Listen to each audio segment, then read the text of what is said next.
a Delta check. All right, so today I'm doing a lecture on Althusser's Ideology and Ideological State Apparatuses. We're kind of skipping a few decades into 1968. Being in time was 1927. Yeah. So a lot has happened since then, especially, and we'll be like jumping back and forth with different reactions to phenomenology. So this is just one of the many reactions. This would be the main like Marxist reaction that we're studying in this class. And yeah, a lot has happened. I think the whole, World War II has finished, and Stalin has died, which has a big impact on Marxist discourse. There's the secret speech by Khrushchev, which is a denunciation of Stalin and the Soviet Union, which has a lot of impacts on Western Marxism, but mainly it's that the whole framework on the whole view of the Soviet Union really changes by then. In France, Althusser is a French philosopher, and this is to say, like, basically, what was I gonna say? It's to say that there's a lot of events that happen between like the Cold War and Vietnam, Korea, and even especially the Hungarian uprising in 1956 that changes almost all these Marxists and philosophers' views on the Soviet Union and the main line of how Marxism is practiced. And so this kind of culminates towards one of the few revolutions in Western society after World War II in 1968 in France. And Althusser is directly responding to the May 68 uprising 3 months before this essay, which is a student-led and trade union worker-led uprising in France. There's about like 2 million people who are involved. It only lasts for like 1 month and obviously fails. Althusser is usually criticized for having a sort of conservative line on how that uprising went, insofar as he stuck with the PCF, which is the Communist Party of France, that kind of followed the Soviet line in kind of denouncing this uprising as like spontaneous and like misinformed and more a an adventurism of students rather than like a disciplined revolution. And that's important for like the theory of the dictatorship of the proletariat that I kind of talked about a little bit in the Marx lecture. But yeah, Althusser is responding to this, and this question is this: the idea of ideology and the ideological state apparatuses, which I'll just call ISAs for this lecture, is that Althusser is trying to figure out when are the ruptures and discontinuities in history. Why do people protest? Why do people feel that they're hitting the absolute limit of their oppression? And he's basically trying to like diagnose this May 68 revolution, but also give a commentary on why it failed. So the main question that now is more abstract and goes into more societal problems is very simply, how does society reproduce itself? I think a lot of people, I think when I first read this essay maybe a few years ago, this idea of reproduction was very novel to me because, I don't know, I never thought of society reproducing itself. You kind of learn in political philosophy many different social contract theories, and you kind of believe like civilization's built, it's like an entity, you like, I guess you maintain it, but like the precise maintaining is what Althusser is trying to grasp at. And the fact that society is really a structure. It's really, French structuralism is precisely the tradition that Althusser is working in, although there's debates about whether we should call him one. But he does believe that society is structural.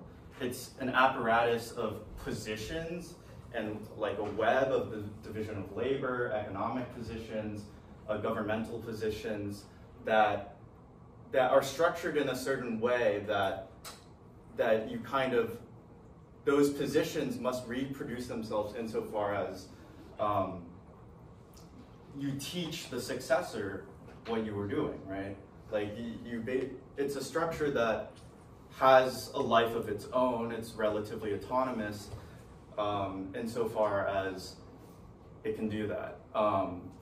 And so I like to think about this as like a human essence of kind of like a cloud of consciousness above the real material interactions in society that are passed down through generation and generation of certain abstractions, of language, of social conditioning, of learning.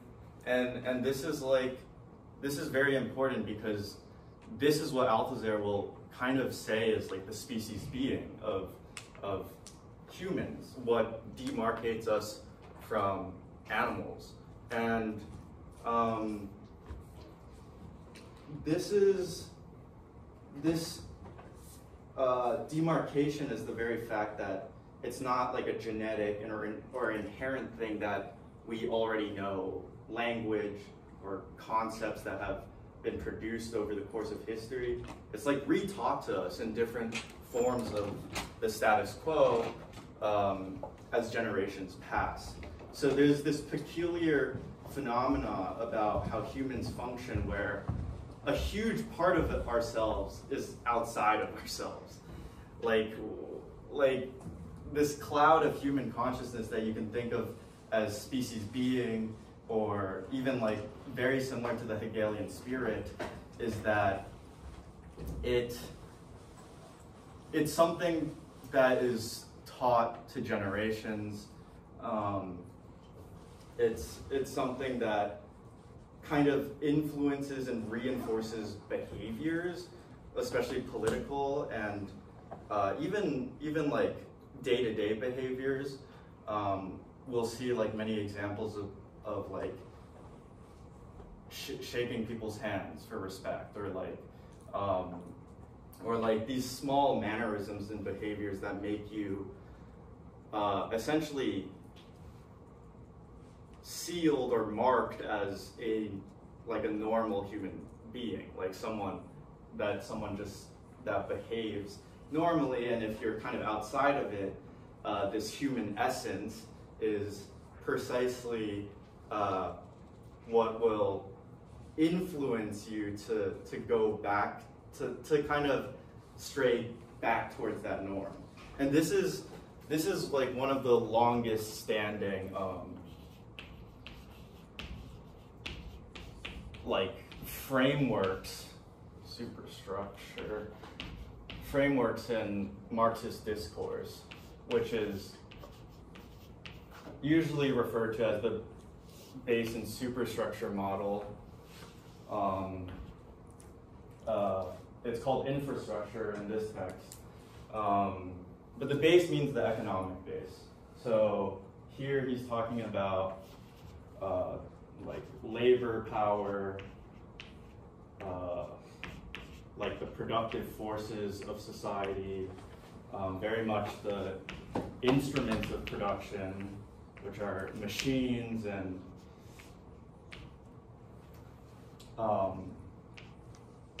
machines and the means of production that create the actual commodities that bring value to society, and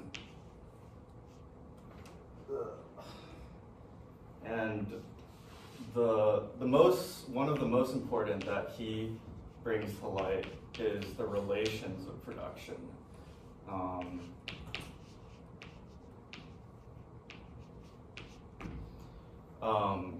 But the superstructure is that human essence that I'm talking about. And out of all the different strands of Marxism that comes after the Marx that we read, this is one of the few frameworks that, if you're a Marxist, you kind of abide by. So usually if you reject this model,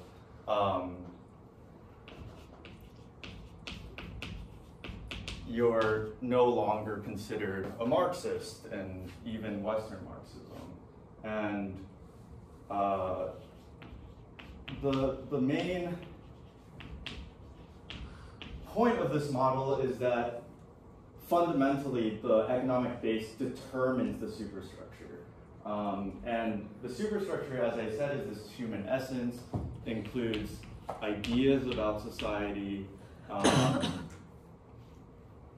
culture, law. It's things that happen in the mind and consciousness of individuals. And he says, and so he's kind of reconstructing this argument from Marx and Lenin about how the base determines the superstructure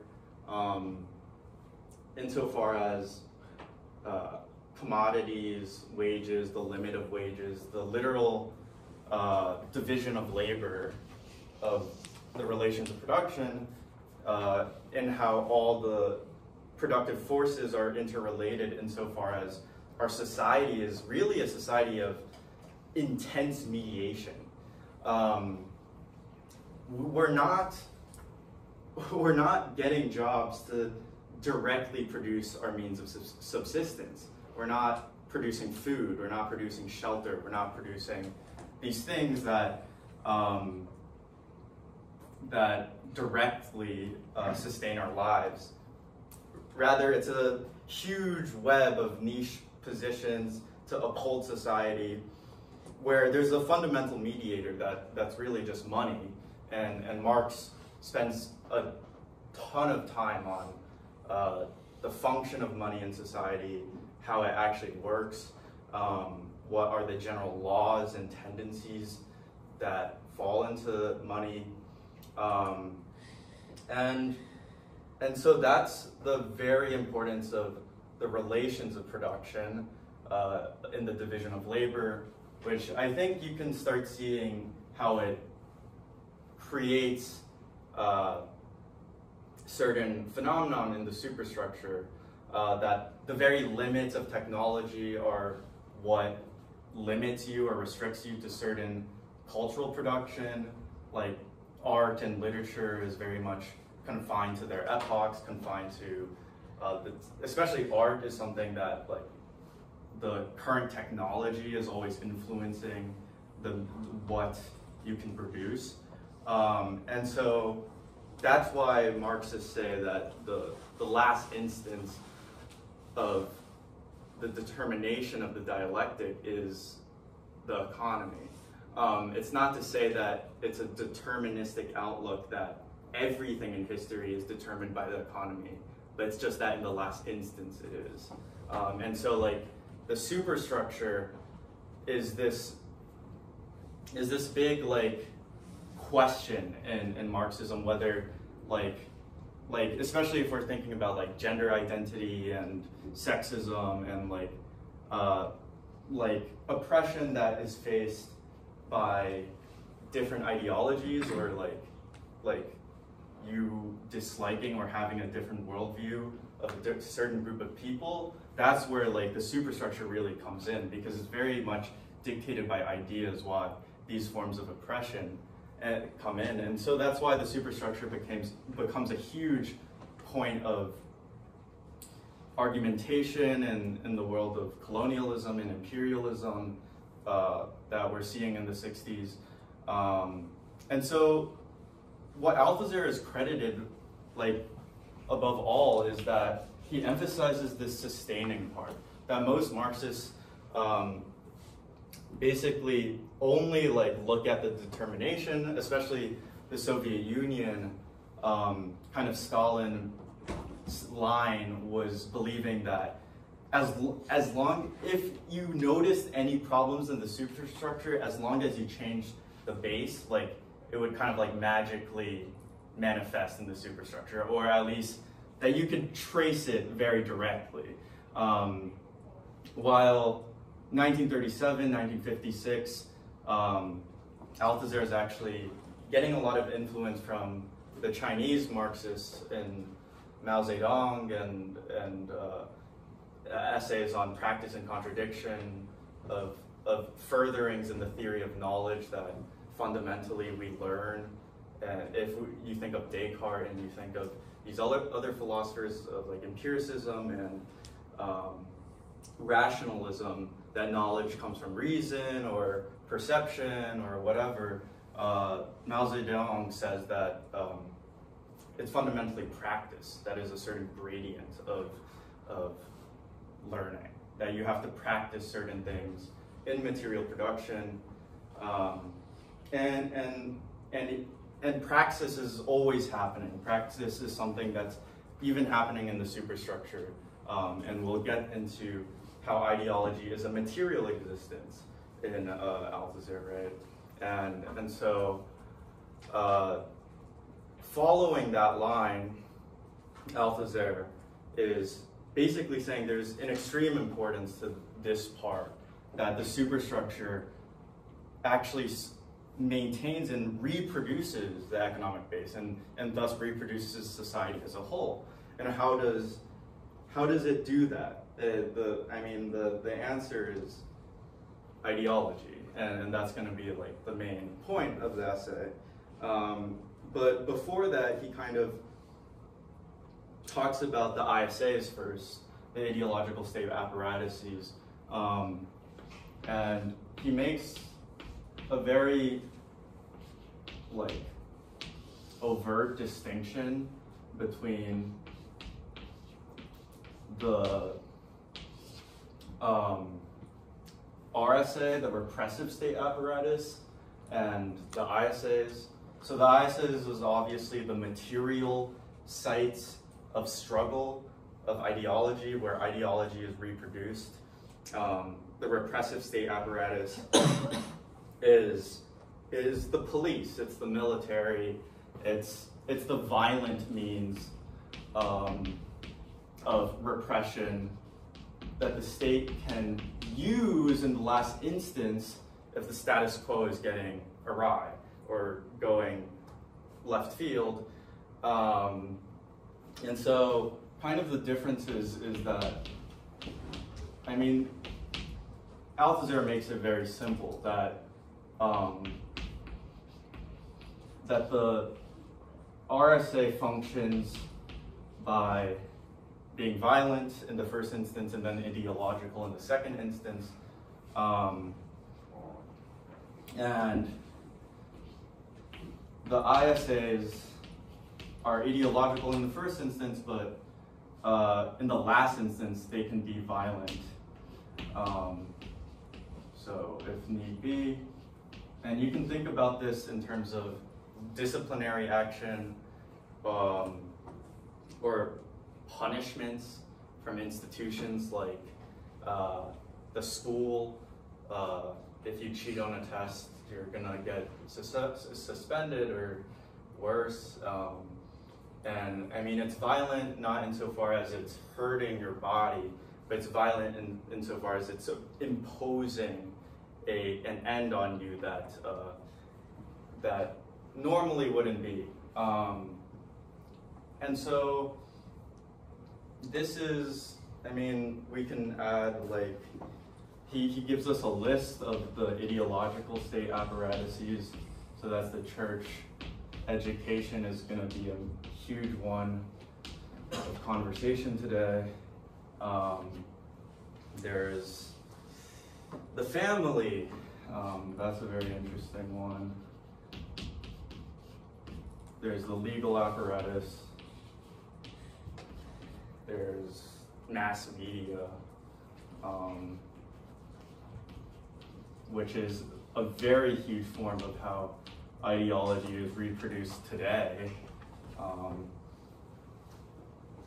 And we'll talk about that, and I guess culture, or the cultural apparatuses such as publishing presses, and any private companies that produce media or art or whatever as commodities, but also dictate the ideas of those fields.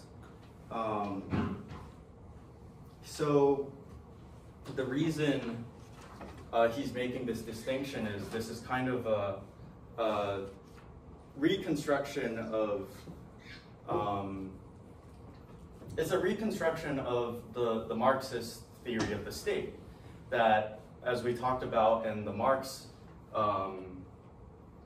lecture, that it's not like Hegel, that where the state is this absolute like ideal progression of human reason, that democracy and republicanism is striving forward, and that like the people at the top are kind of like pushing this trajectory of history. It's rather that the state is really just an appendage of the economy. It's the appendage of the ruling class. The RSA is kind of like the violent means for what Marxists will like to call the dictatorship of the bourgeoisie. I think I spelled that right. But yeah, and he's taking a lot of influence from the essay or the book German Ideology by Marx, where Marx says the predominant ideology of a certain epoch is the ideology of the ruling class in that epoch. And so if we're still in capitalism, the state functions fundamentally to help the exploiters, to help the capitalists. I mean, there's so many examples you can think of today of how like companies and rich people can file for bankruptcy.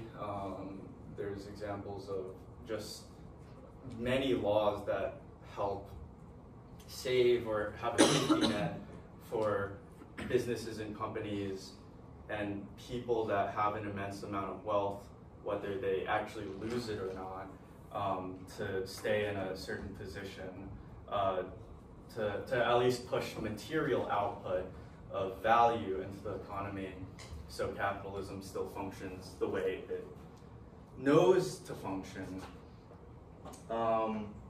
And so these work, the RSA and the ISAs work hand in hand and essentially reproducing society as a whole. And so when we move on to the ISAs, the question of ideology is that these apparatuses, the church, education, family, the legal apparatus, whatever, they're in capitalism, they're kind of in this peculiar position of being mostly in the private sector. And this is something that Althusser makes very clear, because the repressive state apparatus is only the precondition for any demarcation between the public and the private, he says. And so like it's not as clear cut as just saying the RSA is the public and the ISAs are private. Rather, they kind of like intersect each other. The ISAs are largely private in capitalist society. In fascist society, it's quite different, where a lot of these are kind of nationalized in different ways. But yeah, I mean, mass media is very private right now. The church education, well, education is interesting because it's public, but there's a lot of influence by the private sector. And so, if the ISAs are what reproduce ideology, and ideology kind of just mostly exists as ideas, but it's all of the superstructure too. Like ideology exists up here in the superstructure, and it's generally a reflection of the economic base of how the relations of production manifest itself. But it reproduces itself in like teaching the generations after it what it knows, right? Like society can't uphold itself unless the succeeding generation actually believes in the project that we're doing. That, like, if you don't teach kids to go to school every day and have this as a norm, or that you should go to work every day, or that you have certain mannerisms in the family of behaviors of being respectful, and all these things kind of interconnect to make a normally functioning society is kind of the point. Because if all of a sudden, which it won't happen because these conditionings are very implicit and unconscious, if like all of us in this room like just didn't believe in going to school, like things would like collapse, right? But there are examples in history where like certain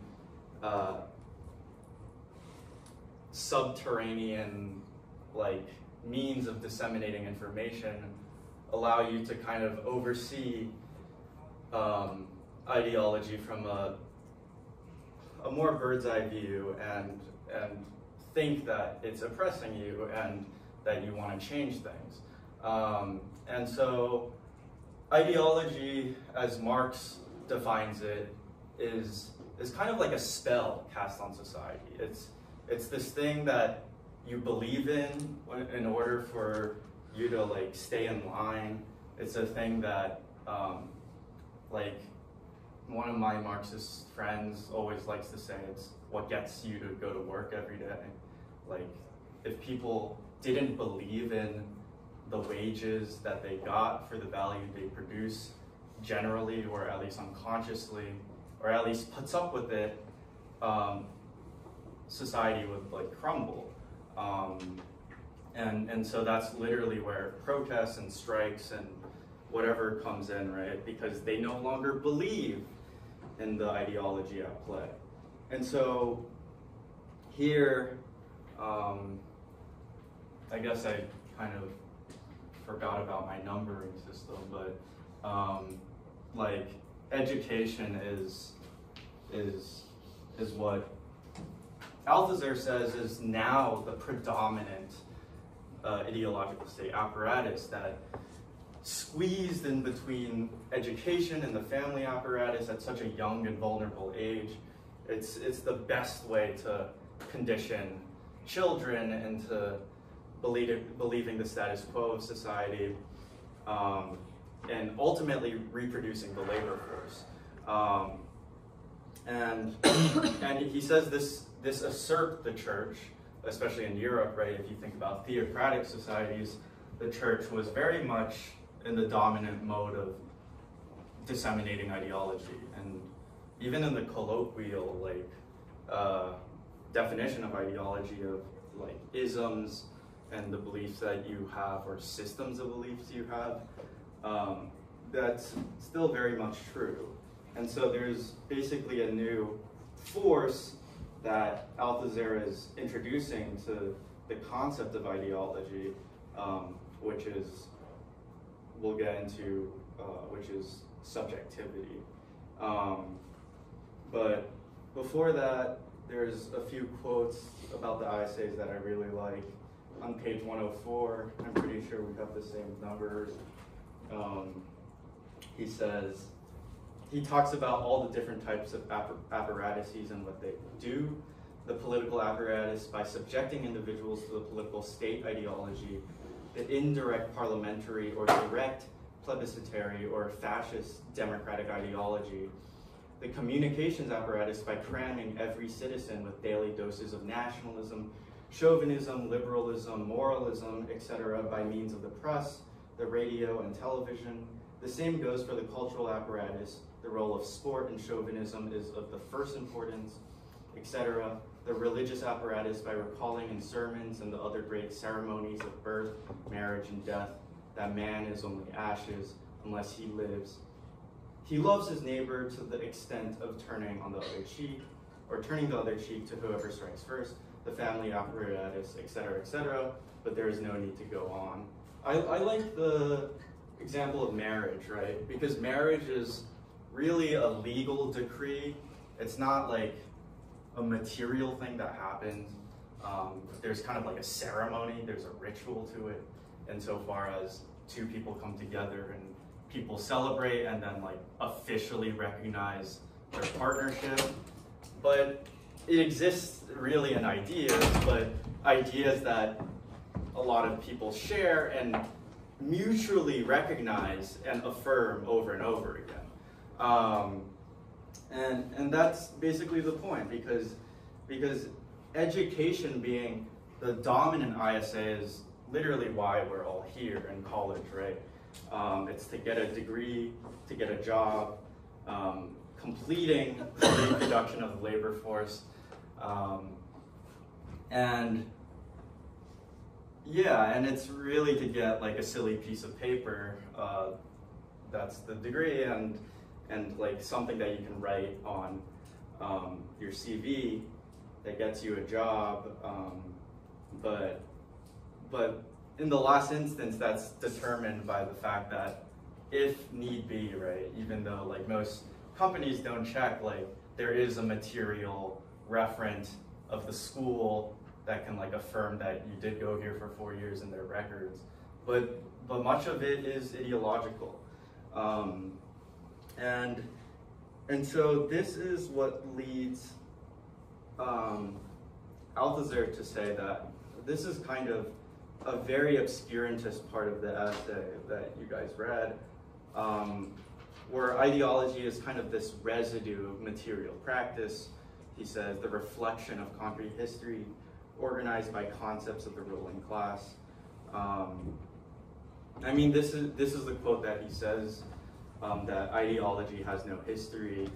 I think the most simple way to read this without getting into the weeds of Marxist discourse is that there is no such thing as ideology by itself.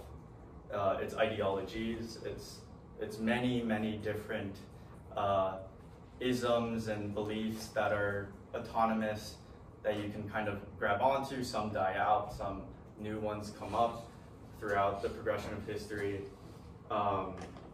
And ideology is really just the abstract name to pinpoint that phenomena of ideologies functioning in the ISAs, and not something that is properly, I guess, concrete.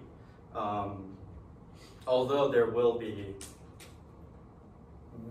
but the ways in which it's reproduced must be concrete, is what Althusser will end up saying. And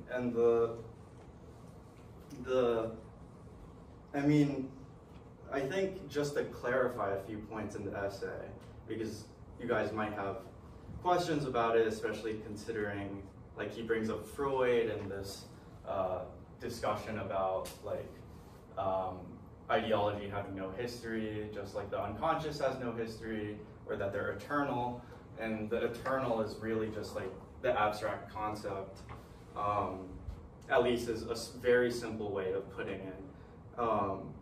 But that's why he calls it the residue of material practices. It's basically this dialectical image that the base influences the superstructure and vice versa, insofar as like the base creates and humans, concrete humans, and their concrete actions create this human essence above of them. That's the norms and behaviors and all these things that very much are completely different, right? In like Greek society and ancient society to feudal society to capitalist society. But it's like, it's weird. It's the fact that like that can influence you, right? Like if you're just like a normal, or if you're just a human being, like going about everyday life, like you're always unconsciously thinking about how to like be normal or like fit in or conform, and this is a prescriptive thing that Althusser is doing. He's not saying it's bad to be in ideology. He's not saying it's good either, but that it's literally the fundamental condition of being a human. And so that like this strangeness of the superstructure or this human essence is that like it can influence you to do things or change how you behave, because it reminds me of like kind of these like proverbs or dictums or like just like phrases that people throw around where it's like, oh, we're all so different, right? Or like individuals are all so different, or yeah, or whatever, but at the same time we're all like so similar. But like the contradiction of saying that is that like there's like a preconceived notion of being normal to every individual person, and that's also like perceived differently by every different person depending on like their communities or groups that you're in, the institutions that you're a part of, and that influences you to behave a certain way. So like humans have kind of created this thing above us that like kind of like pushes us around in daily life, and this is kind of just like the reproductive capacity that we are. And on page 106, yeah, I mean, like, I like this quote, but he just says, "I ask the pardon of those teachers who in dreadful conditions attempt to turn the few weapons they can find in the history and learning they teach against the ideology, the system, and the practices in which they are trapped." I mean, obviously he's talking about like revolutionary education, and like that ultimately like the teachers are subject to the administration, right, the institution. If the administration finds out that you're teaching something that they don't want you to teach, you could get fired, you could get censored. I mean, this has definitely happened in so many like departments that teach Marxism, as I know of, and so yeah, like maybe me and Greg would get in trouble for this, but we'll see. But no, I'm just like, yeah, I mean, that's what Althusser is saying in that quote, and why he brings up psychoanalysis is that like there's actually a very interesting historical alliance between Marxism and psychoanalysis. If you look into it, there's a whole field called Freudo-Marxism. There's Althusser is kind of like responsible for Lacanian Marxism, and that one of his best friends was one of the most famous psychoanalytic philosophers, Jacques Lacan. And this alliance is that like Marxism and psychoanalysis, like he's making this reference, but this connection between ideology and the unconscious is that these two fields like fundamentally go against the status quo of how we think about society, how we think about psychology, and we're digging like underneath the appearances, right? Like it's not like the appearances of everyday life that dictate how it functions. It's actually the economic forces And then for psychoanalysis, it's actually the unconscious forces. But the connection he's making is actually that ideology is profoundly unconscious.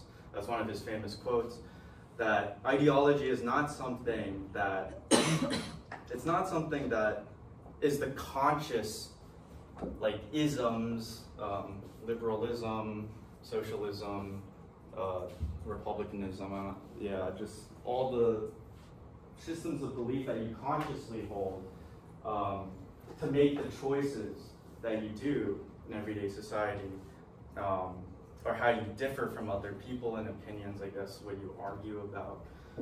It's actually the unconscious practices that you do. It's what you do without knowing it. And that's what he also says in the other famous quote in this essay, where he's kind of like, you're precisely in ideology when you think you're outside of it, and the only way to even be kind of outside of it, even if that's possible, or at least in this case of the essay, making ideology your object of analysis, by semi-being out of it, is to recognize that you're always in it. And so yeah, and to say that like you're in ideology when you think you're outside of it is like kind of like, I guess, people that are in their own worlds who are kind of like, I think like, yeah. I think this might be a really good place to remark on the parallel between, you know, some of these ideas and what happens in Heidegger when he's talking about the they self, right? So like Heidegger says, all of us are, I mean, most of the time, the kind of life we're living is just like the life of the they self, and we don't really realize that that's what's happening. And every once in a while, someone tries to like rebel against it, but even if they try to rebel against it, they can't escape it. They keep on living it. They just rebel the way they do, right? Yeah. And so too here, I mean, like sort of in Marx language, the same kind of picture is getting up and running here. Yeah, exactly. And like this ideological unconscious is like, in the Heidegger lecture, I love the example of idle talk, right? Like idle talk and the condition of curiosity that like people who haven't realized authentic selfhood are precisely like this ideology. And like what I was saying about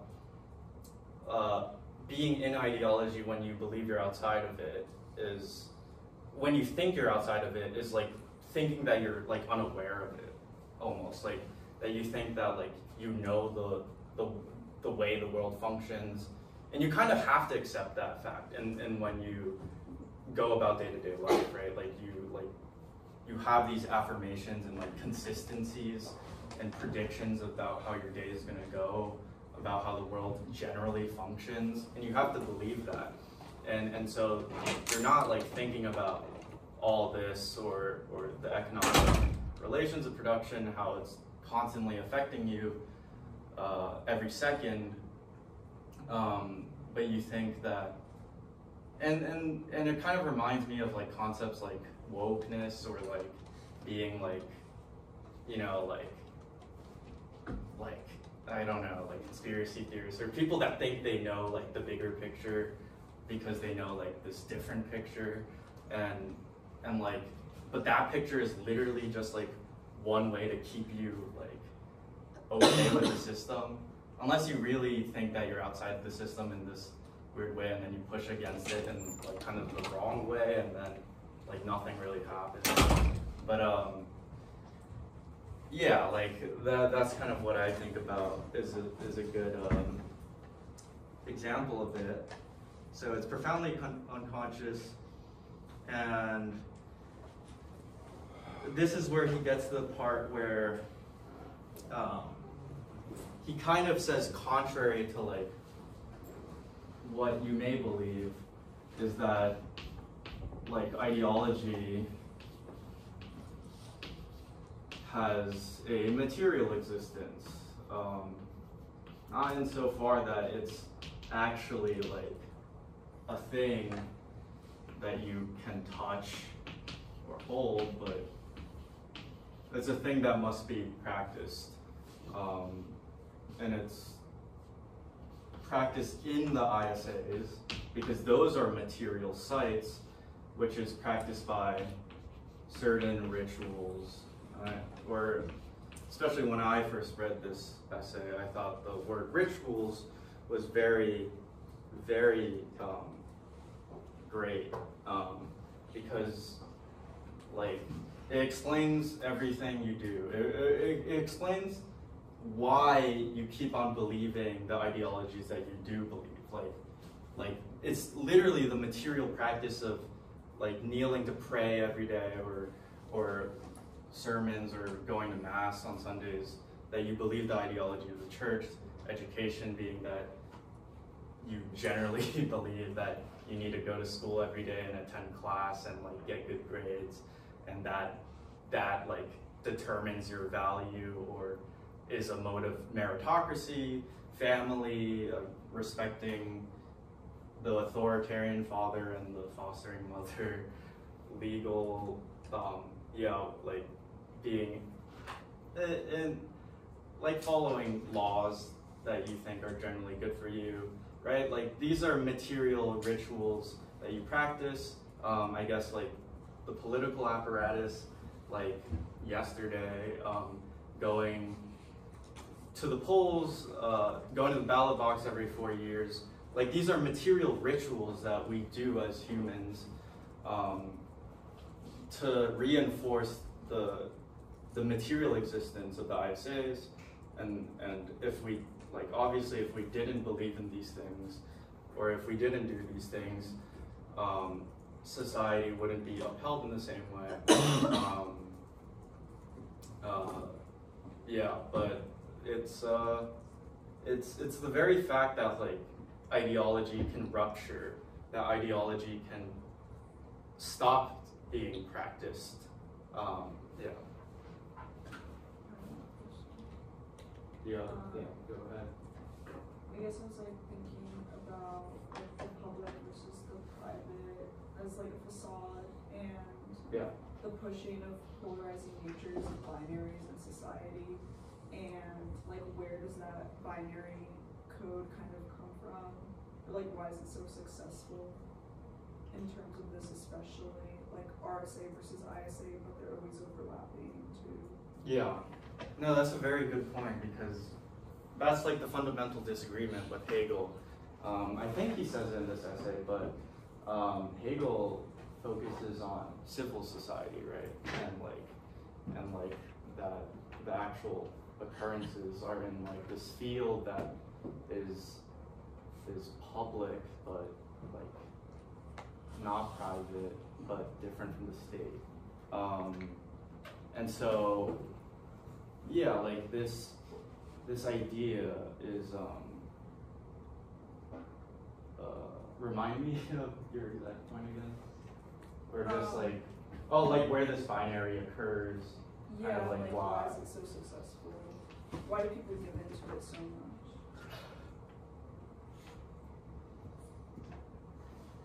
Well, I mean, one answer is that they're trained into it when they're most vulnerable, right? So like when you're a child, you're just, there's nothing you can do. You get like relentlessly trained in these rituals through the education of the family, ISAs, right?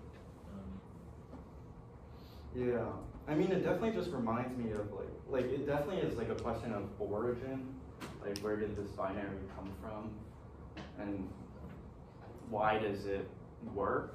I think I'm definitely, I tend towards the fact that it has to be like a manifestation or result of industrial capitalism, insofar as it functions best for capitalism to have a private and public sector, that you can shift the centralizations and like what you centralize or what you nationalize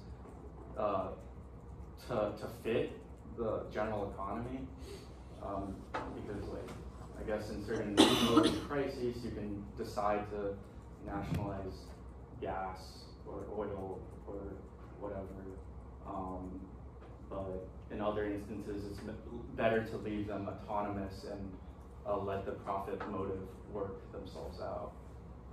And I think the system has kind of just like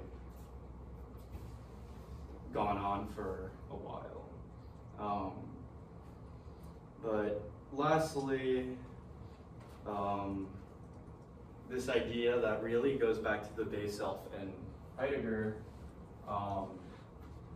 is interpolation. And this is where subjectivity becomes like a very important part about this concept of ideology.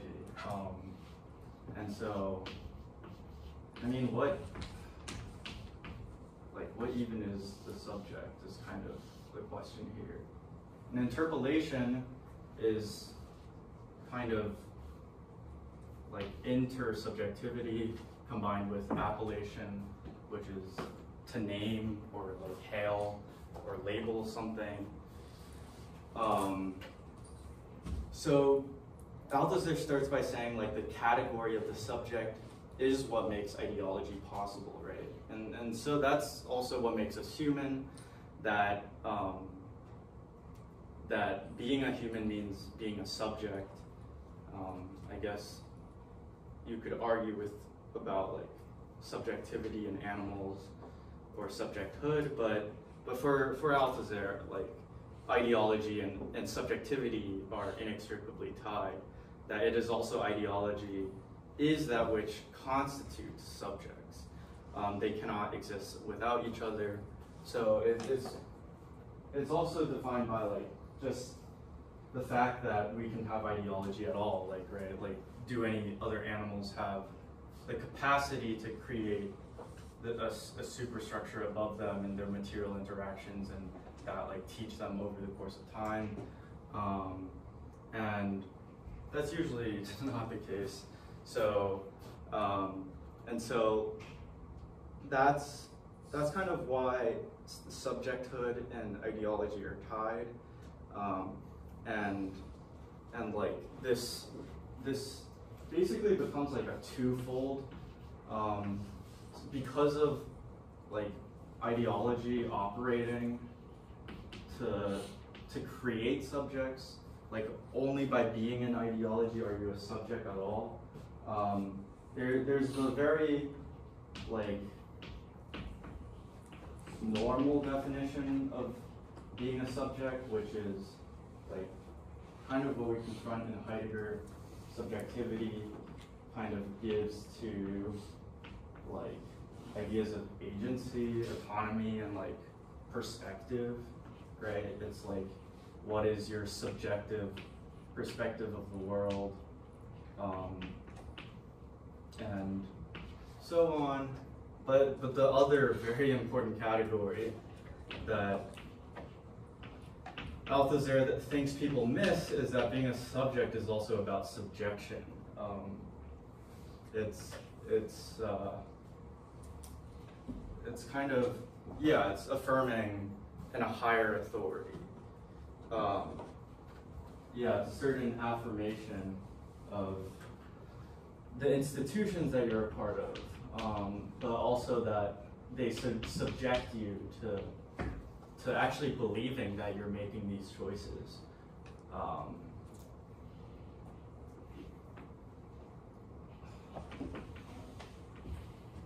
And so this is the importance of interpolation, because interpolation is how this huge phenomena of ideology gets particularized in a certain moment. Like it gets particularized in a moment where the affirmation of all rituals, or most, or very, I guess, relevant rituals and relevant institutions in society are upheld in that very moment. And that's like when you realize you're a subject. He gives the famous example of the police officer. Imagine you're just walking on the street and you don't know the police officer is there, and then he kind of like points at you and says, "Hey, you," and you're just like shook. You're kind of like taken aback, and you're like immediately change all your configurations to how you should respect the police officer, or all the things that you've been conditioned to believe about a police officer in that instant moment of unconscious reconfiguration. And that's what Althusser says is like when you realize you're a subject, not in the way that like you become it. I mean, in a way it is like that, but like when you are aware that you're a subject, that you're labeled by all these things, and the power relation, especially between the police officer or any person that's hailing you, and so that's kind of a part of like the handshake example too. There's a mutual recognition of, I guess, norms of like networking or norms of being business people or whatever, like when you perform the ritual of the handshake, and it's like a mutual respect that affirms all these set institutions and whatever that uphold how it functions. And so the big connection with Heidegger here is that, and we'll see in kind of this debate called the humanist debate, is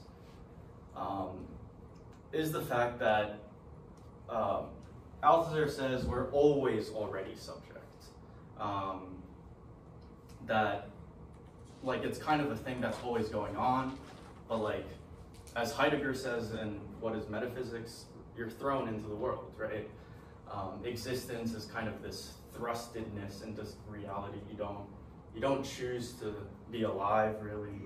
Like you just are thrown into the universe, and like you kind of figure things out there. But in Heidegger, it's like the they self that is the external factors that are pushing you to change your choices, and so on, and how you work in society or around other people, in the intersubjective. But for Althusser, it's like you are marked. You are already a subject before you're born, because it's determined by the economy. It's determined by what social class you're going to be in. You're born into. It's determined by what opportunities you can get, the situation of your family, the school you'll go to, what region of a country you're a part of. Like all these things are always already making you a subject. And this is going to be this is like already like obviously distinct from Heidegger, but we'll definitely see a huge difference with Sartre. Yeah.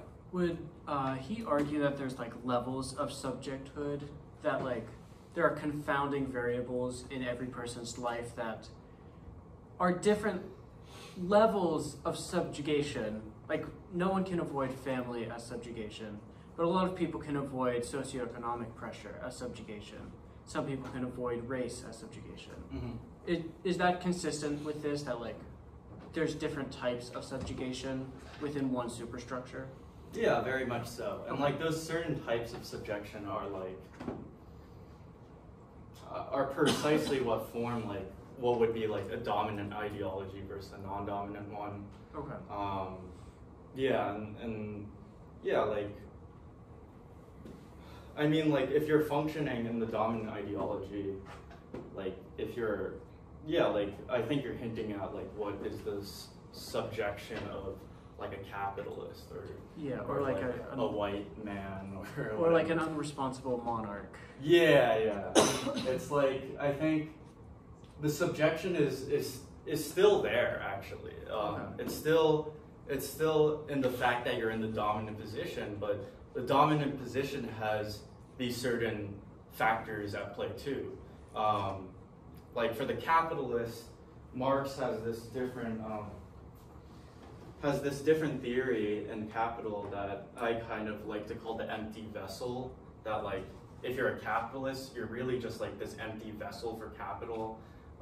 Like your position in society is to reproduce and compete for profit, and you really can't control that. Like if you try to, like you're gonna get bought out or something, right? Like if you try to be like, oh, I'm like the noble, virtuous capitalist, and I like only sell to like people that like know my product the best, like you're gonna get like beat out by someone else, right? And so like the subjection of capitalist ideology or the forces of capitalism would be that like you can't escape your position and the position that was predetermined for you. Like my Marx professor, I remember like when he talked about this concept, he was like, no, I would hate being like a capitalist. Like you're like maybe working like 16 hours a day, or like, and you have like no connections with your family and like whatever, but like you believe you're the best because like you get a bunch of money or something. Yeah, it's also a lot like being a mafia boss, you know, The Godfather. You know, he keeps on trying to get out, but they pull him back in. Yeah, exactly. And so like this empty vessel thing is to say that even people benefiting from dominant ideology are kind of in this position where they can be like exchanged. Like it doesn't matter that like Jeff Bezos is like the billionaire. Like if he wasn't, like there would be someone else. Like that's the whole point of capitalism. Like the structures of those positions is that like someone's going to be in that place according to market forces. So I mean, the upshot of interpolation and the idea that like it is in the very social relations of intersubjectivity that you kind of recognize each other as subjects and thus recognize ideology is ultimately the way that you reproduce the relations of production. Because the relations of production are not, is how production is organized. It's not a literal thing like labor power being a commodity or the instruments of production being machines and buildings and whatever. Like it's, this organization is obviously like intersubjective and has to be upheld in this way. And so like that's kind of the upshot, that like this entire phenomenon ensures this reproduction that's happening like over and over again. But I think the real upshot that like, because like a lot of people read this as a deterministic text that like, oh, you can't escape ideology, so like what's the point?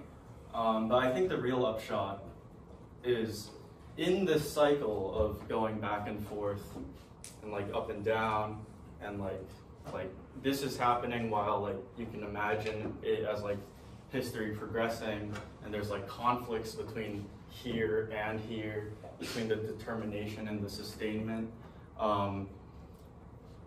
The whole point of this is to say that it is precisely in those moments where ideology is no longer believed by people in which like society will actually change, in which upheaval is actually possible.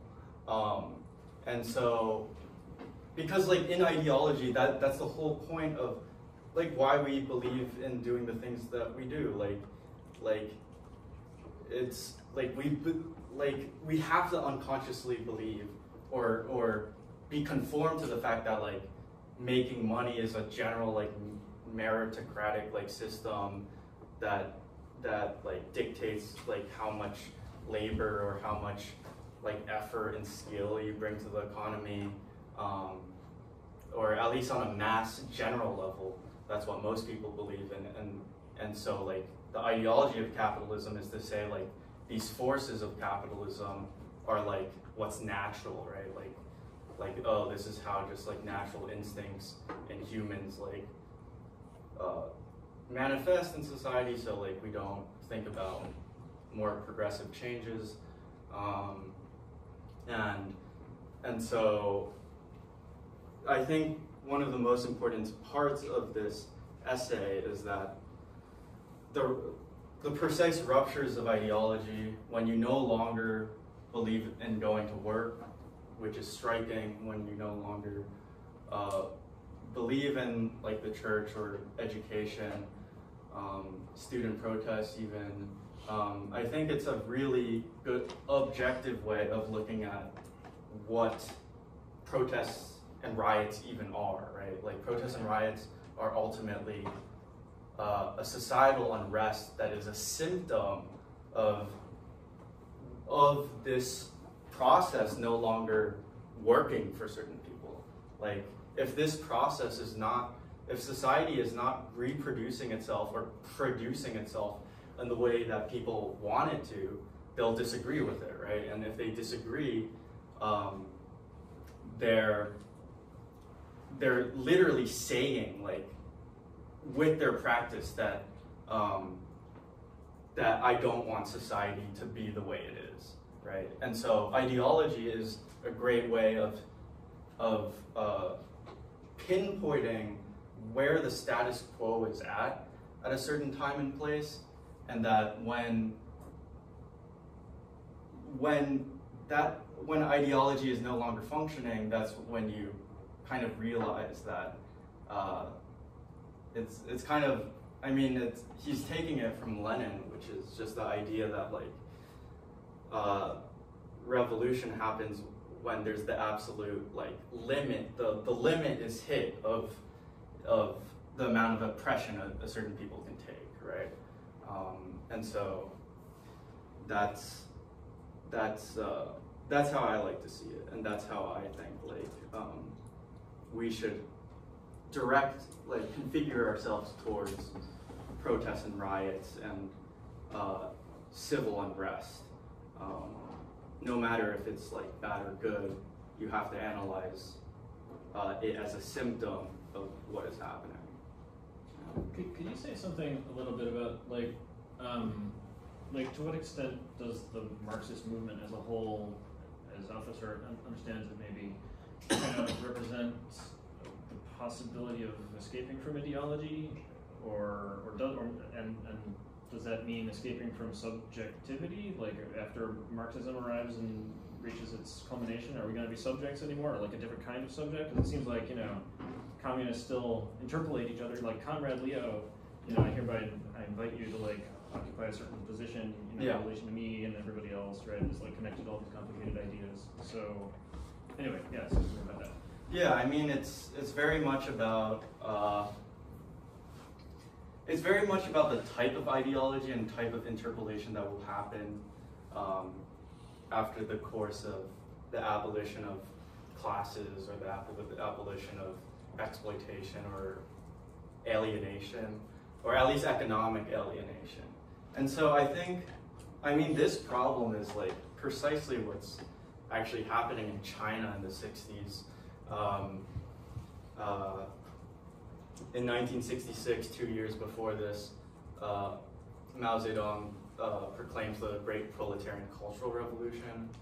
And the Cultural Revolution is this theory that class struggle still exists under socialism.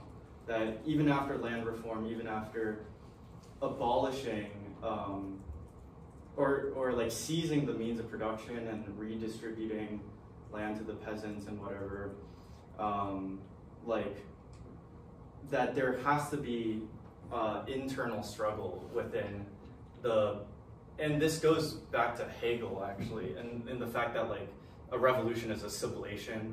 So like if it's a sublation, that means necessarily under socialism there will be remnants of capitalism, and so Mao thinks the remnants of capitalism manifest as bureaucracy and party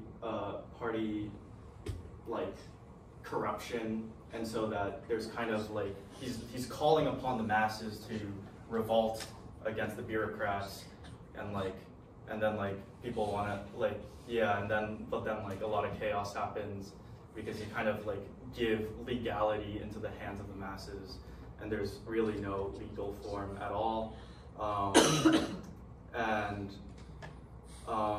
but yeah, those are like the questions that Althusser is like tackling with, and he kind of like, I'm inclined to think that he agrees with Mao on the theory of the continuous revolution, insofar as the continuous revolution means that like society has to keep on like revolutionizing itself, although it can be, like ideally it would get less and less violent, but that like the contradictions in society still like will keep on going, and this is like in line with like people like Adorno and like the Frankfurt School of Critical Theory, and who say like it's like dialectics is inherently negative, that like there's no such thing as a negation of a negation being positive, right? Like when we talked about negation and negation being communism in the Marx lecture, you can see that as a positive affirmation of the negation, but people like Mao, people like Althusser, like Adorno, they actually believe that like a negation of a negation results in like a different type of negation, like kind of like a mutated form of the original. It doesn't, it's not like math, obviously, where like a negation of negation becomes the original positive. And that's like how they like to think theoretically, at least, about sublation in the course of history, and like how certain remnants exist. And that's really to say that I think Althusser would agree that ideology still exists towards revolution, and that like there's ultimately actually, especially in French theory, in French Continental philosophy, the general like acceptance that there's like really no such thing as communism, or that communism is like the process itself, right? We'll go, like we may or may not go to socialism, and then like we would just keep on going like inwards. It's like this internal revolution that happens endlessly, and some people think that's like kind of like apocalyptic, like, oh, like we'll never get peace on Earth. But like in some ways it seems kind of realistic that we'll never, like, that we'll always have conflict between people and groups. And so maybe it's just like that type of prescription or diagnostic or diagnoses. Yeah. So I mean, it's interesting because like, you know, if we're thinking about the analogy between Althusser and Heidegger, right? Yeah. It seems like these moments of crisis are like the moments of anxiety. Yeah. Right. But then, at least a healthy chunk of the Marxist tradition thinks that the way to go is to like keep on having that crisis, you know, sort of like a continual crisis, as it were. Yeah. Whereas Heidegger, I mean, you know, I don't know. You have to learn the lesson of anxiety, but then having learned it, you sort of like don't try to reform the whole Weso. You instead you sort of occupy a position in it, and you like figure out how to do that authentically. But it's not like you're trying to change the whole, not trying to change the world. Yeah. Yeah, I think for Heidegger it's a little like, I mean, like it's clear that like, I mean, even if Heidegger was like politically progressive, like Althusser would call him like a reformist, right? Like it's about like reform towards like ideology or towards the they self that like can like kind of emancipate you. But like for Althusser, it's like it's pretty cut and dry that like the only way is the revolution.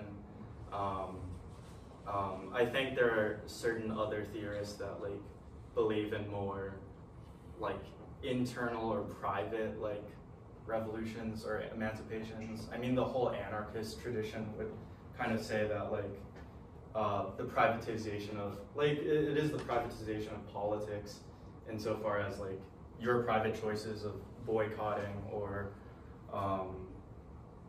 like going against the system by maybe like being more sustainable or producing your own means of subsistence is a form of emancipation from ideology and the powers that be. But yeah, there's many answers to that, like self-emancipation. So something about like where you're talking about how about your subject before you're born into like the conditions that you're in, and then like the existence of these like authentic beings, and like Heidegger's idea of that. So I guess I'm just like thinking about the relation of like what Althusser would think about, like would there be less authentic beings because of like the continuation of this like extraction of like, it was also making me think about, was it Husserl that was talking about like getting more distance from like the rootedness of things? Rootedness, or like science and like getting further from. Oh yeah. Do you know what I'm talking about? Yeah. And like how capitalism would get us, and like the superstructure would get us further and further from like being able to do that. Do what? Like be closer to the main original ideas of like why we do things. Yeah, so I think the point is, you know, correct me if I'm wrong, but I think what you're trying to like bring up is the idea that like in all these different pictures of how things work, what seems to be going on for the most part in human life is, without really thinking about why, we do a whole bunch of stuff, right? And the aspiration of Husserl and Heidegger and, you know, this Marxist tradition in general is to kind of like, instead of going on and doing things by automatic pilot, try to reflect on what it is that's prompting us to do this stuff, or what it is that we should be in, you know, what the reasons really are for living our lives the way we're living them, and be in touch with those reasons. And then once we do that, we get a richer perspective on it all, and we have different stories about how to handle it once we've got that perspective, right? Do we need to be going out in the streets and burning things, or I don't know, whatever. But like, there's different stories about what to do. But that's the sort of this feature that they all have in common. Right, and then like how capitalism kind of gets us further and further away from like being able to do that, and like how Heidegger talks about like being exposed to things, like there needs to be like that setting off point, but like capitalism makes that way harder for people to do, and like talking about that as like the future. Yeah, no, that's I think your point is like kind of on the spot of like the milieu of discourse going on at this time. And like, even if you look at the Marxists that are talking today, I think, yeah, like the whole point, like if you take anything from this essay, is that like the sustainment of the economic base, or really just the sustainment of capitalism, is that it itself invents many ways, so that many new ways, so that you never see this process. Or you never even reflect upon it. And so that, yeah, that makes it hard to have like a starting point, right? But it's like, how do we trace these like problems, and like, especially like mass media now, right? Like social media, like I feel like I was arguing with a professor here last semester that like, I think like mass media will eventually assert like education as the main ISA, because like if social media is what we see like every day, like that's literally like the predominant way of thinking, right? Like no matter how like configured your algorithm is to you, like there's a certain status quo that makes you like not investigate further, right? Like it's the very fact that like we have the internet at our disposal, and that we can like investigate things like theoretically infinitely, but we don't, and like most people won't, and like we don't read books anymore. Yeah, but if the reproduction is like the system of production, then will there like always be a trace of that rootedness and like whatever the Yeah. new thing is. Yeah. There's always a trace, but it gets more and more muddled, right? And the trace, but yeah, the trace is always there. And yeah, like there's a whole other idea by Althusser called like over-determination, which comes from the psychoanalytic tradition, that like a trauma that, like the trauma that you have that is a certain symptom of like your neuroses, can never be traced back to the root, actually. They say like the root is lost in the overdetermination of the trauma or of the symptom. Like what, like, yeah, like because it's multi-causal. There's a multi-causal web of like the original trauma, but then how it manifests with like all the other interactions that you go through life with this trauma. And so like some people like might get triggered and like get their symptom. With trauma is also a distraction. No. The trauma is like if a symptom that you're, or a neurosis that you're having is rooted back to trauma. Over-determination is that there's so many determinations from the original trauma to the symptom that you're having that sometimes it's not even connected at all. Like there's so much factors in between that like you can't trace it back to its roots. And like Althusser basically makes this into a Marxist concept by saying, very famous quote again, like the lonely hour of the last instance of the dialectic never comes. Like he says that like when you see a problem in society, no matter how much you trace it, even though we know somehow that like it's the economy doing it, like we might never find it. We might, because like you could just trace back to like the origin of all time or something, right? Like, yeah. So you're talking about how the capitalist system prevents us from seeing the superstructure in this. So I was thinking, Marx was saying that capitalism is like a natural evolution in the economic model, or the stages of economic models. So would Althusser say that capitalism, one, isn't a natural evolution, and two, if that's the case, like, where should we have gone after the feudal society? I mean, he, like any Marxist, basically holds to the fact that like capitalism was a necessity, that it is natural evolution, but just that it's not about if there was an alternative to what comes after feudalism. It's about that like when will capitalism end, insofar as like there's getting to be more and more antinomies or contradictions within capitalism that's sustaining itself and sustaining the way it exploits people, and it is sustaining the way it oppresses, that